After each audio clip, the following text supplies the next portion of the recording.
we've only got one agenda item for this particular additional council meeting, so I'm not sure that we're going to need the full hour. Really depends on questions, etc. We'll see how we go. First of all, I'll just ask, do we have any apologies?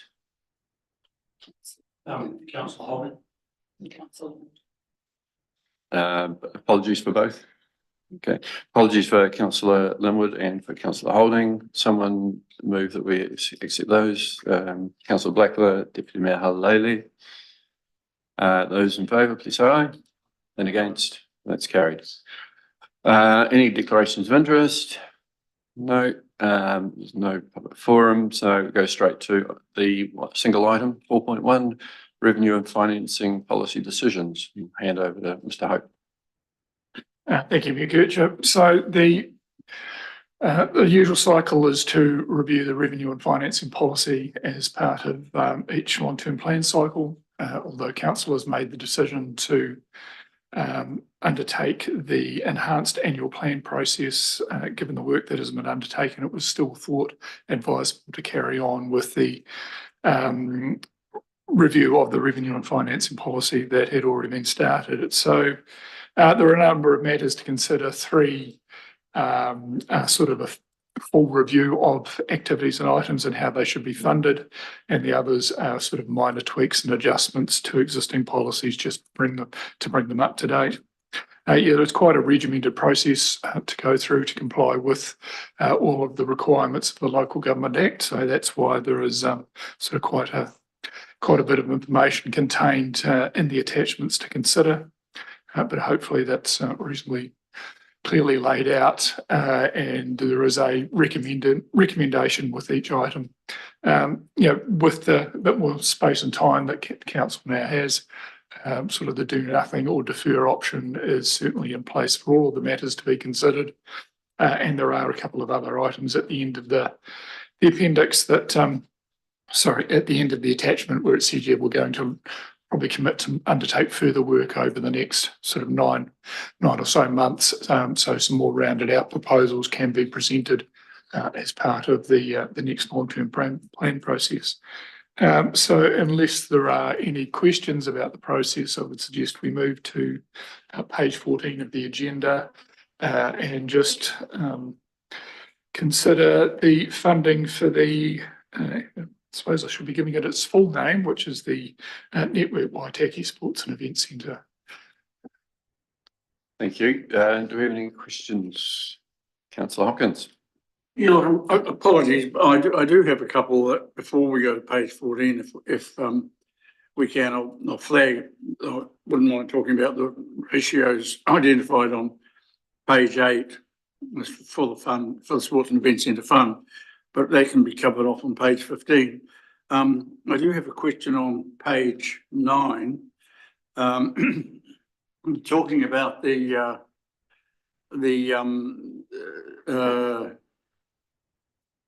option 1 as a preferred option, and the process that we are discussing, it says here, is required to be conducted separately from the annual plan consultation process. But I'm assuming that it can and will be done at the same time, and that the annual plan consultation process can reference or link people to this. Is that correct? That's correct on both matters, yes. Fine. Now, if we then just go to page 12, it seems to me we've got these boxes that are, I wonder if they're going to be made public in the form that they exist. If so, there's a few typos, but more importantly, if you look at the top of that page, it says that the process for the RFP is the funding needs analysis that needs to be prepared under the provision set out in section 1013. It must consider the matters stated in the table below. And then the headings go on to say, matters council might consider. Now, might is conditional, must is absolute, and there's a fundamental difference between the two. Which is it? So it must consider basically the requirements of those individual sections. So there's a sentence or so in the Act. And so the might is an expansion of that, essentially that sentence and how it relates to previous decisions or other matters that this council has considered. So one is very specific and the other is how it applies in this situation. Right, so the must relates to the stuff in bold on the left and the Yes. might, okay. Thanks for that, Paul. Apologies if I unduly complicated things. Okay. Nothing else? Councillor Percival?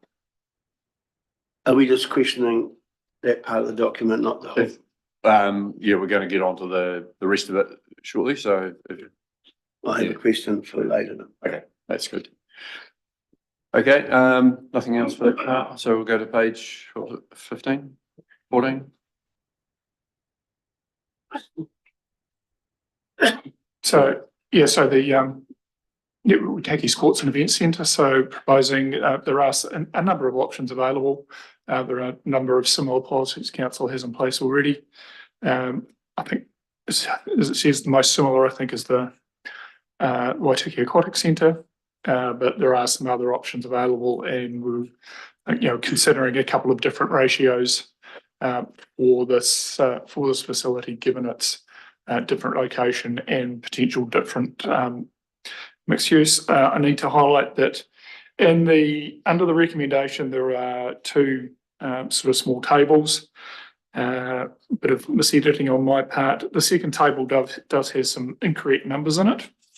So you can see it's a duplication of the piece above.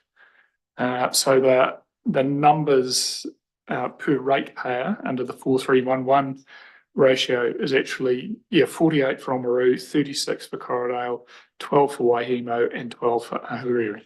So it's only a slight difference, and it's just because of how the ratios work. Yeah, it's passing more onto Corriedale than the other option. So yes, question. Councillor Percival. Yeah, page 15 on the rating impact.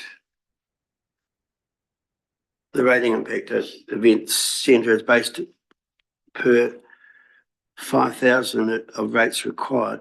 What will be the total figure that will go out for consultation?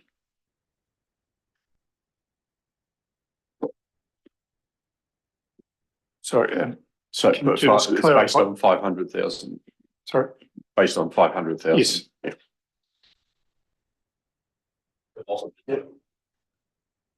What's going to? So I mean, because the supply across a number of years, I think the best estimate is possibly around $1 million in the first couple of years before I think full user charging is put in place. But, that will be a number of years away. I'm not quite understanding it, but maybe I've got it. I'm not interpreting it right, but it says potential rating impact is as follows, based on 500,000 rates required. But it's my understanding that the operational costs of this event centre will be in excess of $1 million per annum. But I don't understand how the cost recovery for the loan, for interest, depreciation, and all that goes along with it is in here clear to me or clear to someone out in the public. If you would like that to be in a higher number, that's fine. If you'd like it to be $1 million, again, that can be done. It was just that is, I thought, better estimate of the long-term cost, and this is a long-term funding model, long-term funding decision. Yeah, that's the operational cost, but that didn't allow for recoveries and other income.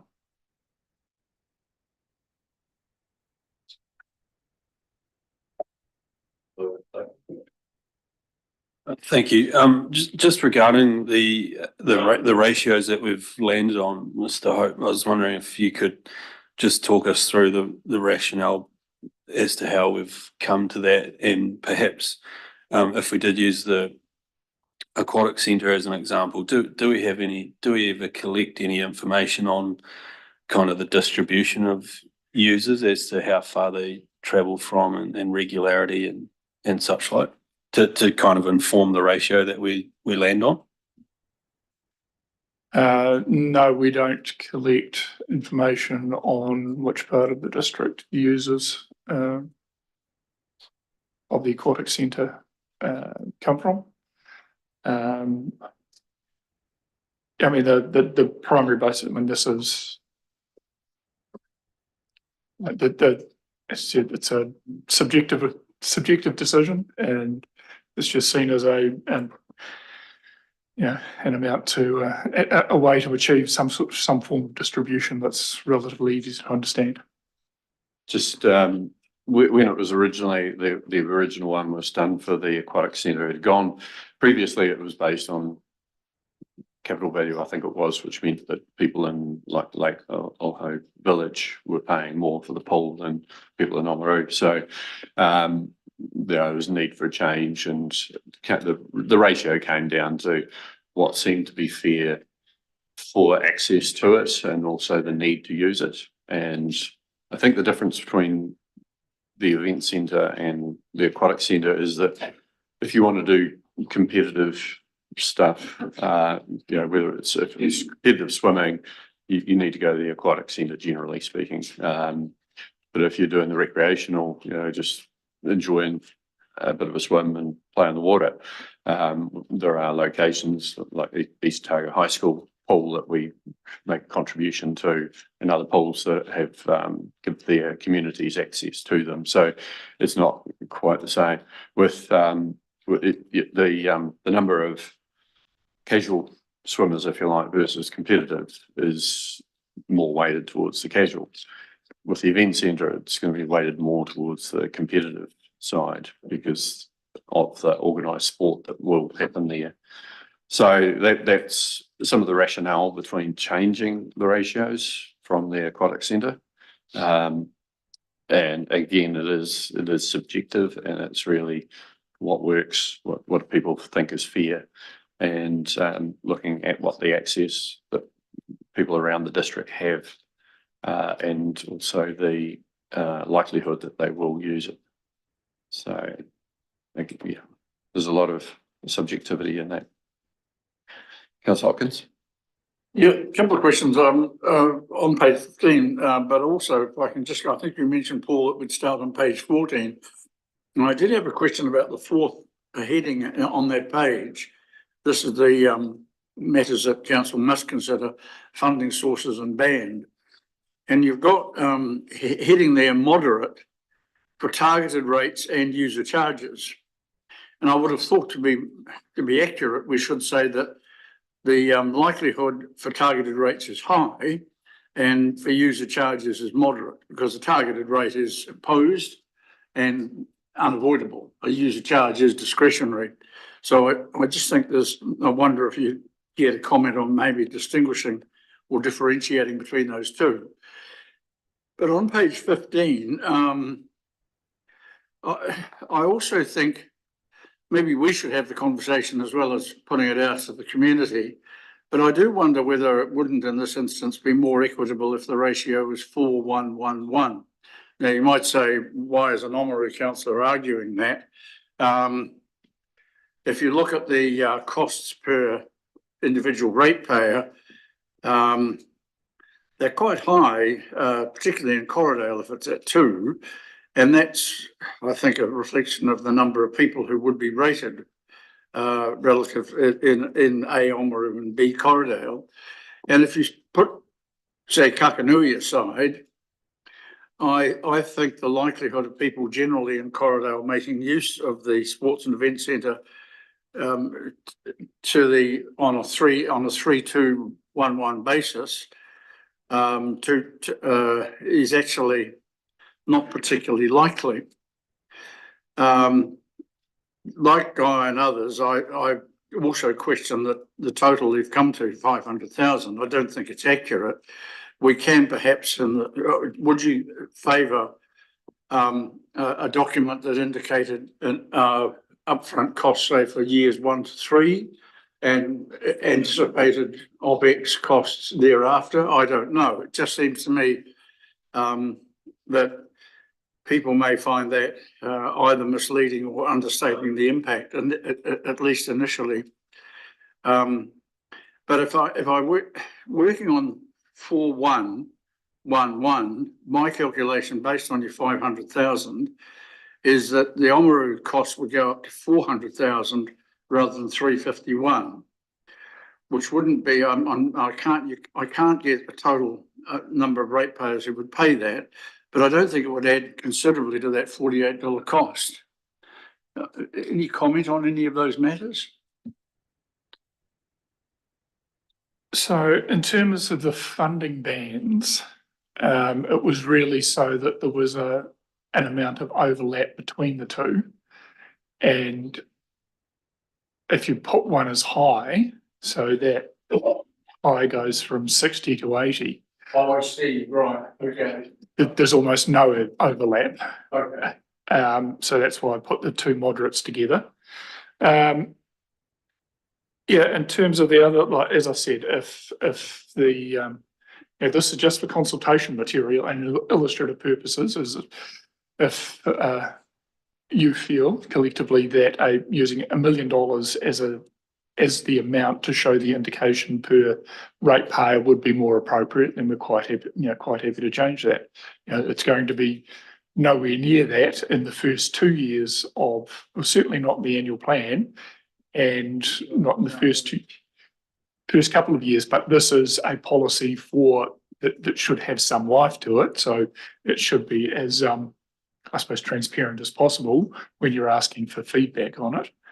And as for the third, like I said, it's a subjective matter. I think it's really up to you to, I think it is more than just Kakanui. I think, you've got quite a population band not terribly far out of the Oamaru ward.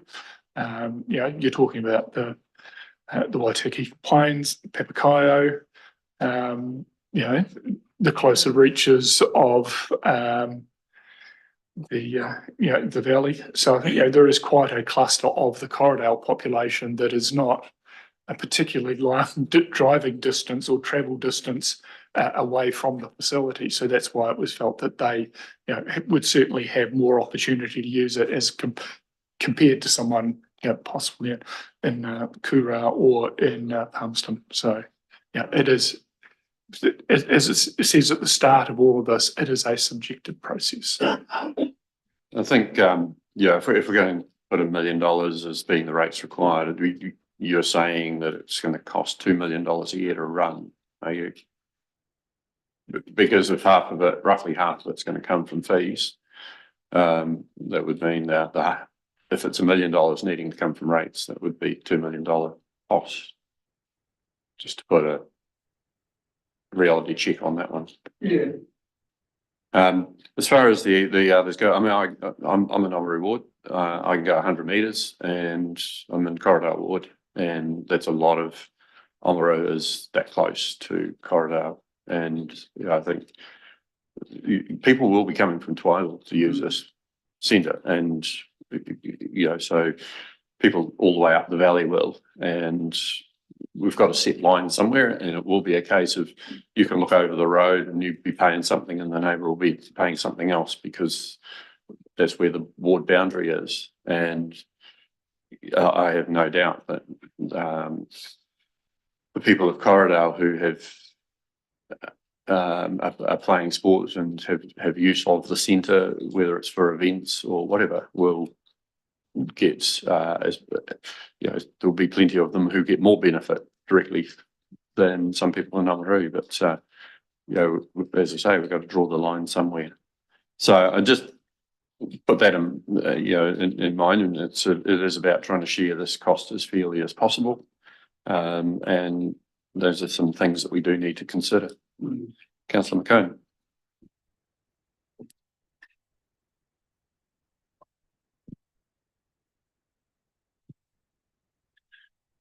Just to be clear, Paul, when it says per ratepayer, is that per title or per ratepayer?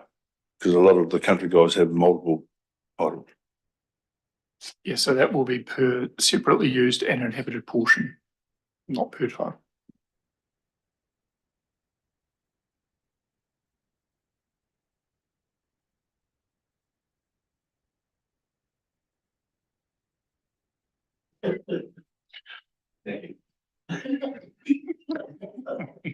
Okay,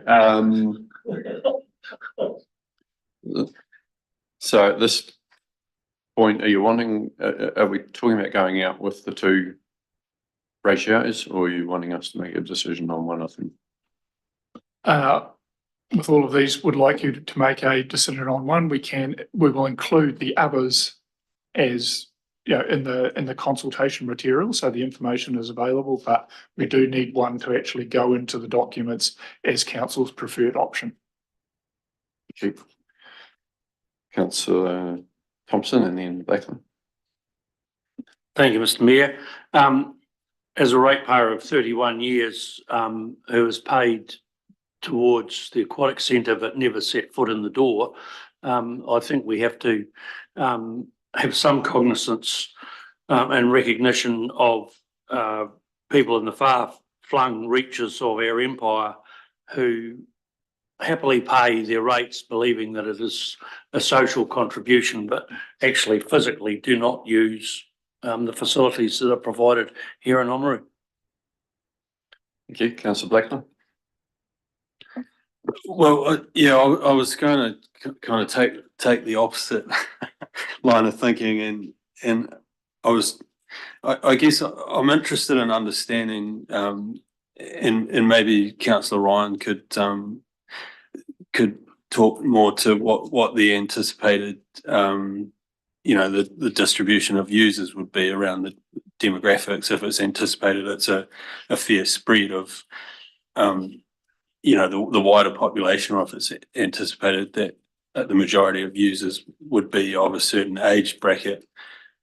And if that was the case, then we should be looking more to weight things based on the demographic makeup, because as Mr. Hopes pointed out, people would be regularly travelling in from the Corridale ward and further up the valley. I accept that in the Ahuriri, in the Wahimo part of the world, people may make the conscious choice to travel south to Dunedin. So I think that needs consideration also. But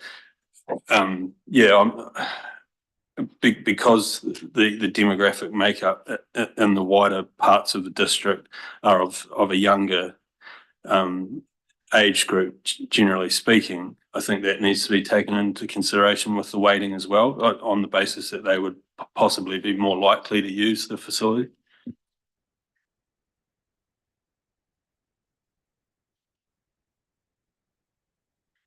There has been some recent discussion amongst the project board about having another meeting with users and getting a better understanding of their anticipated usage of the facility. And I guess that's probably the best way to get an understanding from the user groups and the different sporting codes of they'll have those better details of their breakdown of use and where people are coming, or members, and where they're coming from. So potentially not the best timing with this, but there is an opportunity to get, I guess, a more detailed look at where people are coming from to use it.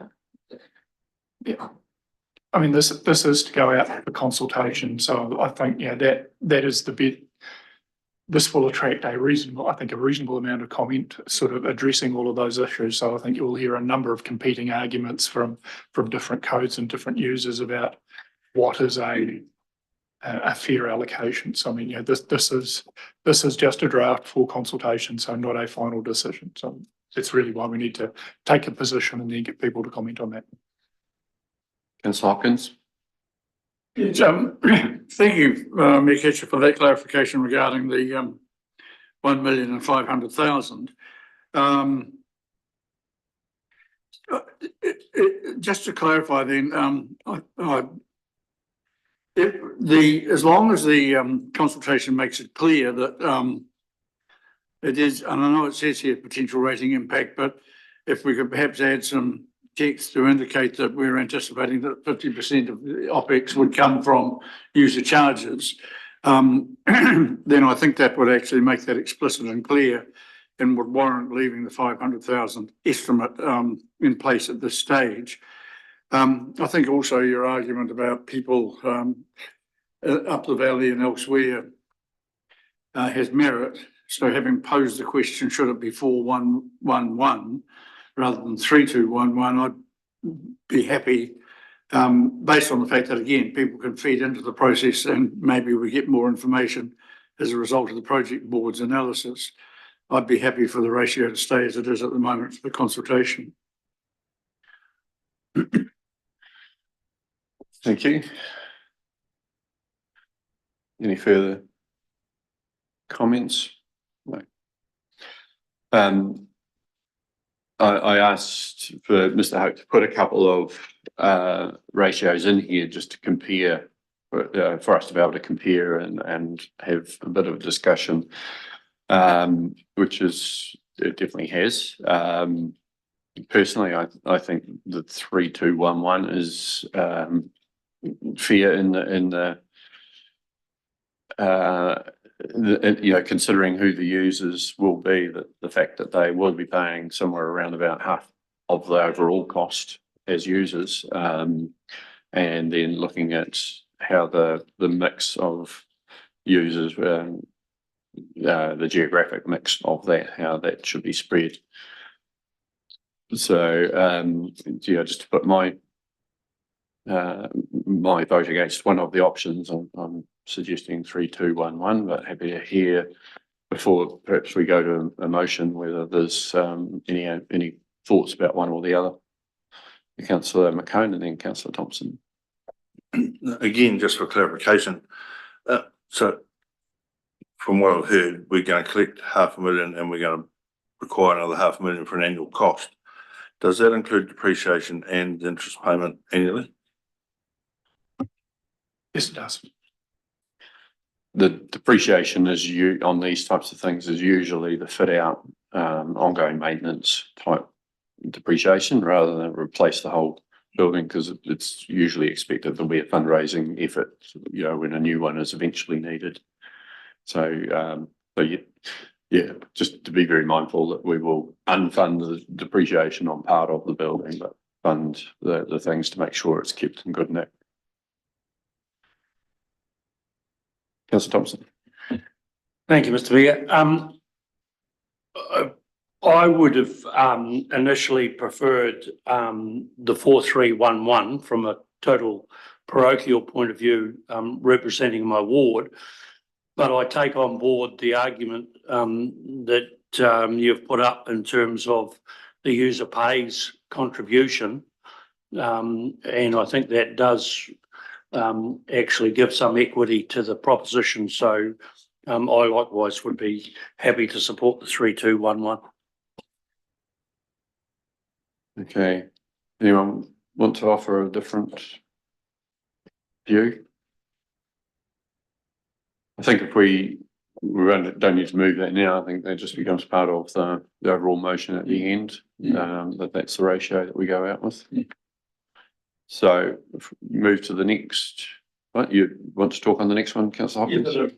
Mayor Kirsty, well, I want to go to page 18. I don't have any question. I agree with the formula proposed for the landfill.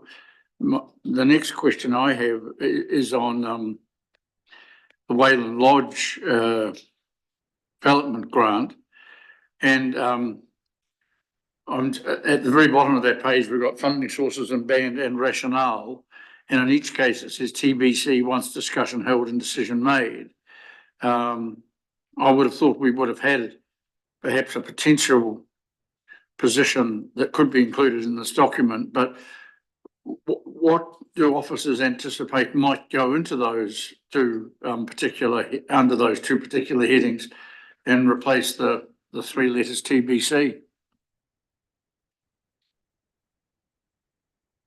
So there'll be, could have clarified, the funding source will be a targeted rate. So there is both the options considered are targeted rate. It was really whether there was whether there was going to be I suppose, a discussion about putting some district contribution into the grant, but that's not proposed at the moment. And then the rationale would just really reflect the discussion that we have today. So, May I ask a supplementary? On the next page then, so the TBC under, the TBC under funding and funding sources and ban, that links into the next page where we are proposing effectively a rate split between the Kurau community and the Hariri ward. I'm just curious to know, you're talking about the hall rate going up by $30, and I'm just curious to know how many people are currently paying that Kurau hall rate, i.e. that's the identified Kurau community. So do we know how many people will be impacted by that $30 per annum rate increase?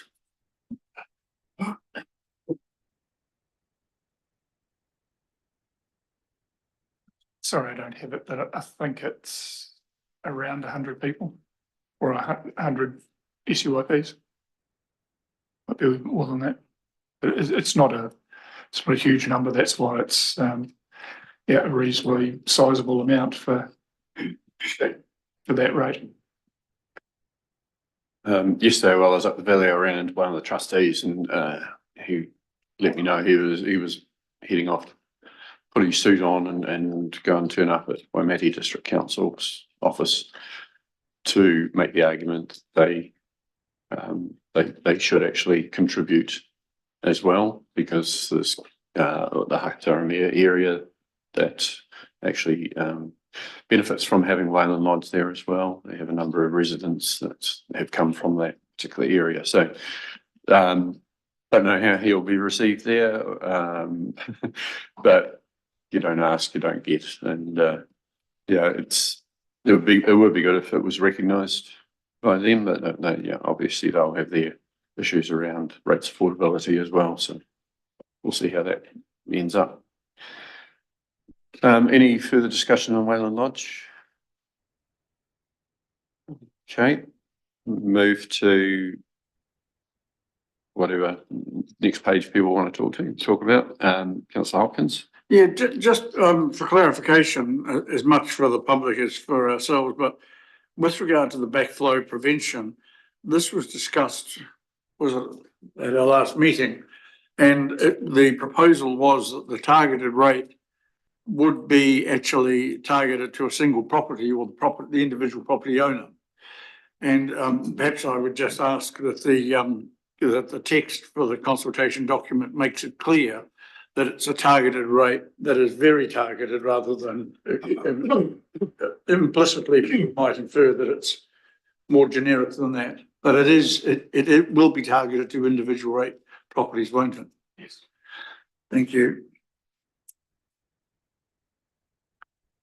Anything else on backflow prevention? Councillor Percival. Yeah, it'd be interesting to know how many property owners have taken the option of paying in full prior to council having to draw down on funding to do this program, and whether the targeted rate will actually cover all the costs of that borrowing that we're going to have to do to put this into place. So yeah, we will update the governance team as that project progresses as to the ratio between those choosing to pay in full or take advantage of the rating option. But no, the rate is designed to fully cover the costs that council is incurring, and because it is as it's described, it is a private benefit. Okay, on your business area rate. Yeah, so this is really just a tweak to the ratio that the business rate contributes to a number of activities. So it's, I think, just reflecting the the idea that these facilities attract people, I think it perhaps was a bit overestimated at the start, and now it's just reflecting the way business is at the moment. Yeah, one of the examples I do use when talking about the changes to this part of the policy is public toilets. There used to be more public toilets than there are now in Oamaru, and there should be fewer around the district than there are now. So the balance has changed, and so that's one of the types of changes that have been made over time that need to be reflected in an overall policy. So that's a bit of the indication on that one. So any comments or questions, Councillor Hopkins? Look, just one, it's on the top of page, whoopsie, hang on, things are going over, page 21. The sentence reads, changes in the parking revenue have significantly increased the cost to be funded across a small rating base. But okay, we had that period where there was free parking universally all day. But for most of the time I've been on council, there's been 1 hour free parking, and that's what there is now. So I'm just trying to work out where these significant increases in cost, is this historic? Is this a reference to the free parking during the COVID era, or are we saying that this is a significant cost now that hasn't been imposed in the past? Because if it is the latter, I don't understand what that significant cost is.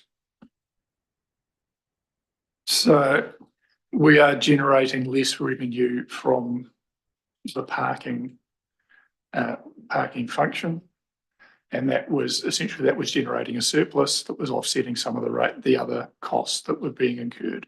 So with that reduction in revenue, there's a greater share of costs that needs to be recovered through this rate.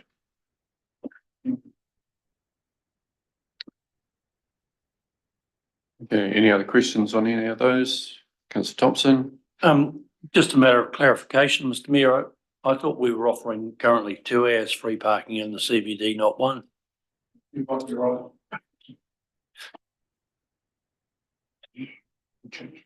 I believe it's 1, but there was confusion around when it started, because we initially, traditionally we've had no parking fees until 10 a.m. and then it was believed, should that be, does the 1 hour free start at 10 and potentially give people 2 hours free parking in the morning?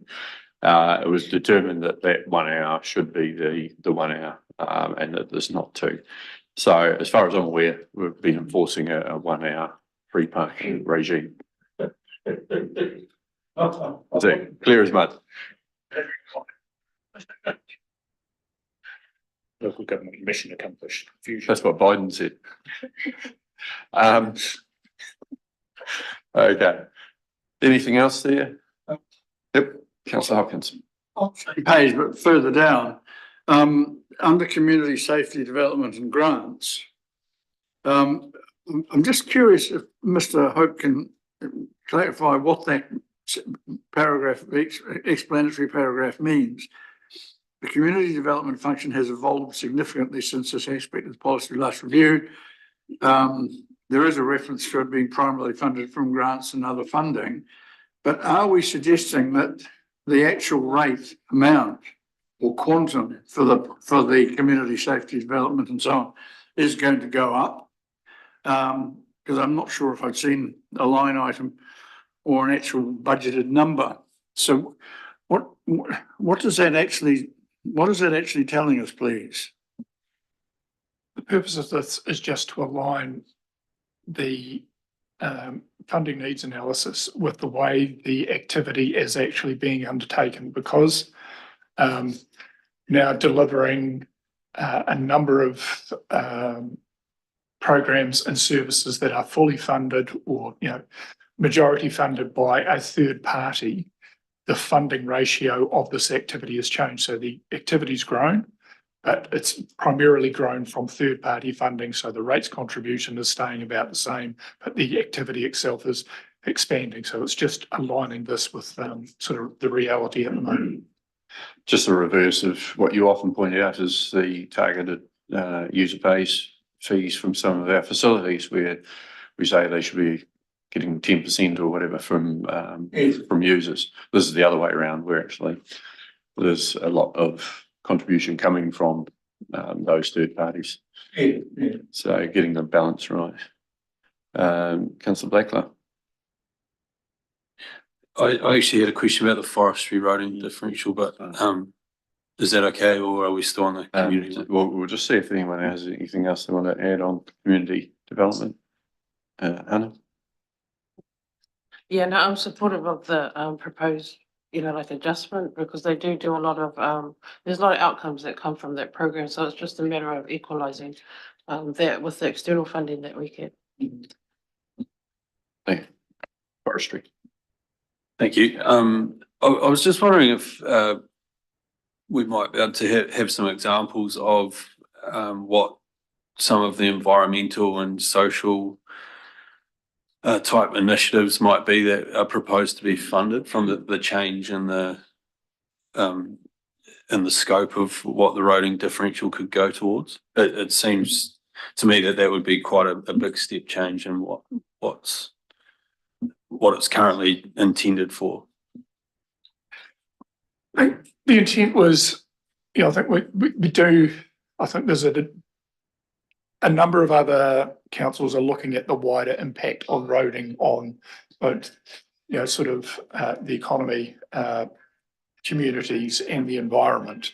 And so the proposal was that if council had the desire to actually undertake some more detailed work in that area, it would be appropriate to fund it from the roading rate before we made any significant changes to the rate or the funding mix. So in particular, I think Waitaki District did quite an extensive study of the impact of forestry in particular on their district and created a new rate because of that. I think if council was wanting to undertake similar type of work then this would be a good way to fund it. So it would be a study, not a broad program of work. I think that would come back. And I think, the relationship between the roading network and the environment, particularly waterways, I think is something else that we will need to consider further in the very near future as we look at essentially discharges from the roading network having an impact on particularly fresh waterways. And again, I think that would be appropriate to fund it from the roading rate because essentially that is causing the issue. And then to develop something to have a greater understanding before we make more fundamental changes to the perhaps the funding policy or some of the work that we do. Anything else? Councillor Thompson? Yes, thank you, Mr. Mayor. Just again on the forestry roading differential, when that was originally brought in, it was in response to extensive damage to a road, and probably the mindset was we now have funding to repair the road afterwards. But I know in talking with the roading department, they also see benefits in actually working with forestry companies, establishing when an operation is going to occur and preparing the road to handle that beforehand and give better outcomes for everyone involved. So it's just a bit of a mindset change as to how we deal with that. Yeah, absolutely. Councillor Percival. Just in support of what Councillor Thompson said, councils are aware of when new plantations are created. Hence, they have 30 years to work on the construction or the improvement of the roads to those areas.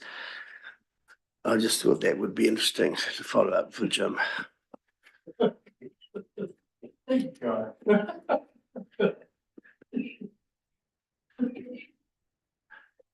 Yes. Councillor McCann. Ibra Hirohito is also the only person ever to have renounced his divinity on wireless.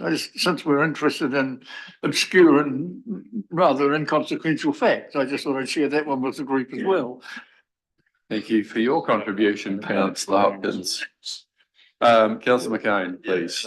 Mr. Percival and Thompson have covered off pretty much everything I was going to mention, but what definition creates a forestry block? So I'm thinking of someone that's got a hectare up the gully in the service of the gravel road. What defines that as a forestry differential?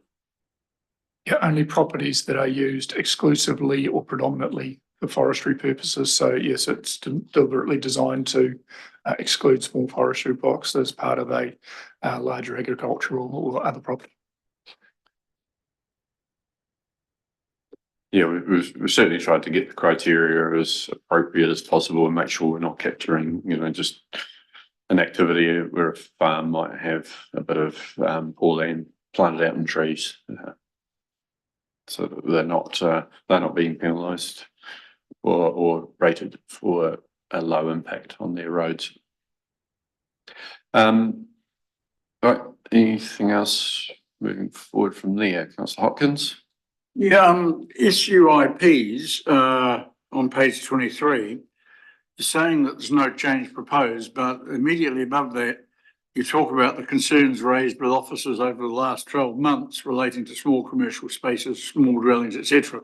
So I'm really just interested to know how many concerns have been raised with officers, please. One. Oh, okay, right. Problem solved. Thank you. One property. Right. Next. Yeah, look, this is the last one from me. This is remissions. I note the objective of the policy is to facilitate continued provision and so on. And the policy recognises a significant public good contribution to community well-being made by such housing. I would point out would note to officers and other councillors that exactly the same principle applies to some of the rural issues we're wrestling with at the moment, like ONLs and ONFs and SASMs and significant natural areas and so on. And we don't appear to be quite as willing to consider remissions there as we are here. That said, we are proposing in this matter, in this case, to offer remissions of up to 50% on the condition apparently that the rentals charged are 85% or less of market rent value. And I'm just wondering, to me, a more equitable approach would be to marry the market rental rate or the extent to which the rent is lower than the market rent value with the remission. In other words, if the rent charge is 85% of market rent value, why shouldn't the remission be a 15% remission rather than a 50% remission?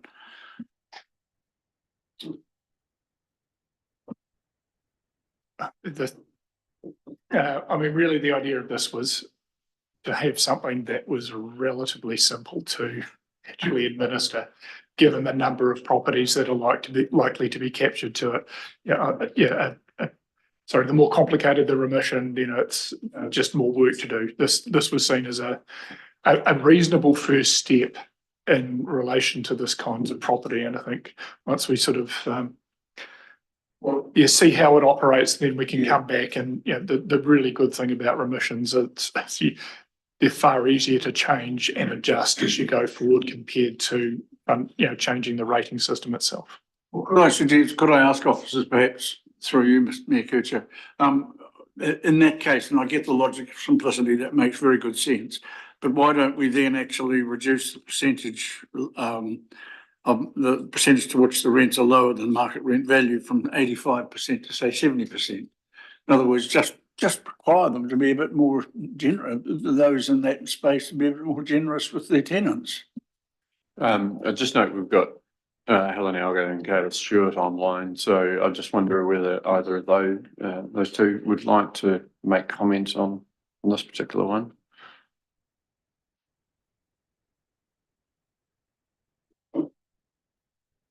No.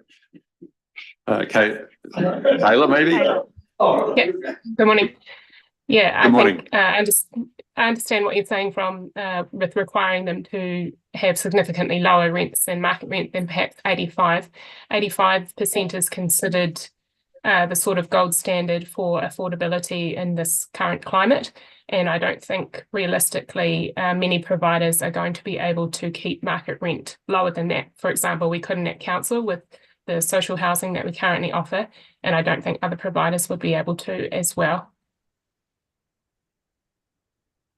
I think possibly the easier thing, Councillor Hopkins, would be looking, is it up to 50% or is it up to remission up to 40%, for example?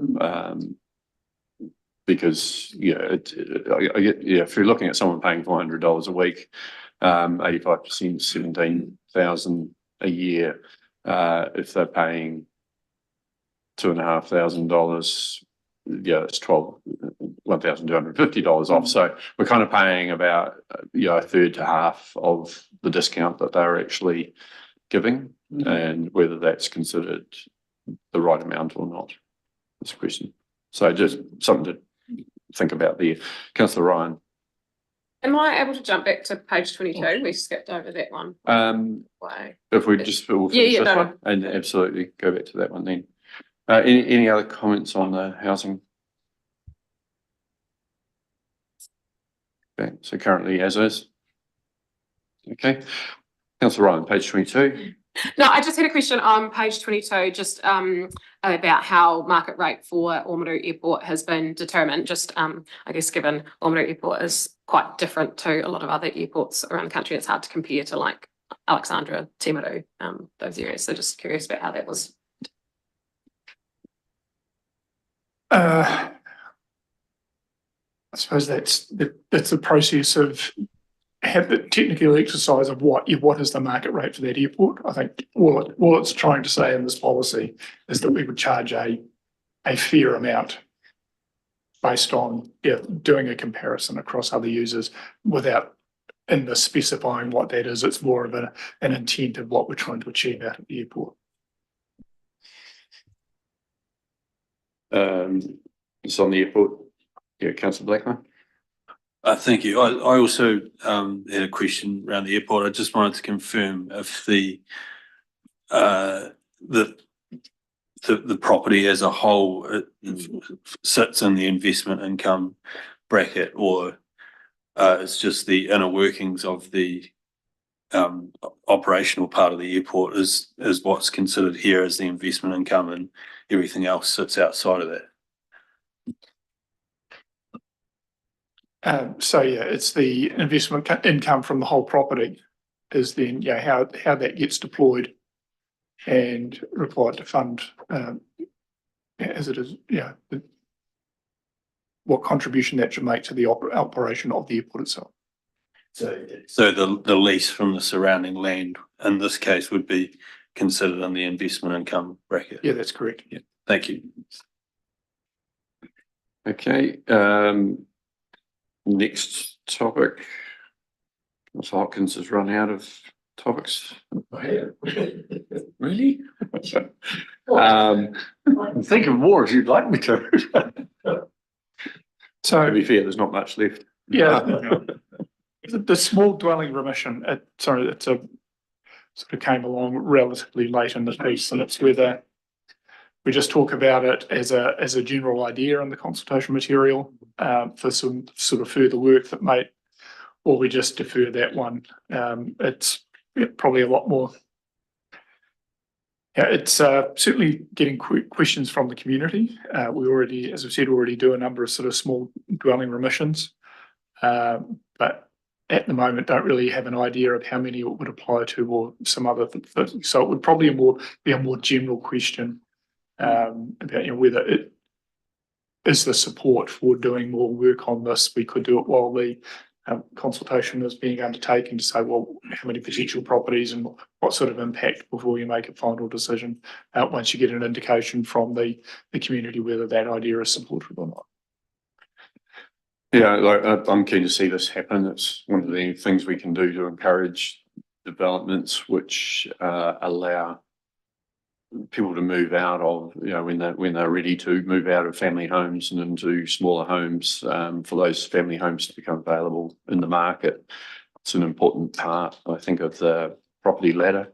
And if we're able to be targeting support to that, then that is going to be a good thing. You know, if ultimately someone can build 2 small homes for the price of 1 large one, it's a better way to get more people moving through that property market, and certainly get new people into the market as well. So my preference is that we do look at introducing it as soon as possible. Having said that, if we had 10 new small homes in the next 12 months, the impact on the overall rate balance is relatively negligible. So I don't know how you want to deal with that one, Mr. Hope, but that would be my suggestion. Okay, Councillor Hopkins. I'm just wondering, Mayor Kircher, if you'd be willing to entertain a motion going back to page 6. Well, could I move then of querying why we go from 1, 2, 1, 2 and 4 when it could be 1, 2 and 3. But I've moved the recommendations as they are produced on the document with one very small amendment. And that would be to recommendation 1, which would read that council approves for consultation the proposed funding arrangements for the following activities, and then everything else there with the possible change from 4 to 3 would be as it appears. Yeah, I've checked with Mr. Hope. They ran out of 3s that day. Yeah, so they've got more in stock now, so they'll change that. The bullet points are number 1, 2, 4, and needs to be 1, 2, 3. So it's taken out the new or amendments 2. Yeah. Okay, moved. We have seconder, Deputy Mayor Halalele. Thank you. Any further discussion? I'll put it. Those in favour, please say aye. Aye. And against? That's carried. And that's the clock tower bell ringing early. So we will declare the meeting closed just before the scheduled 1 hour time. So well done, everyone. Thank you very much for everyone's participation, and thanks very much to those who are watching online.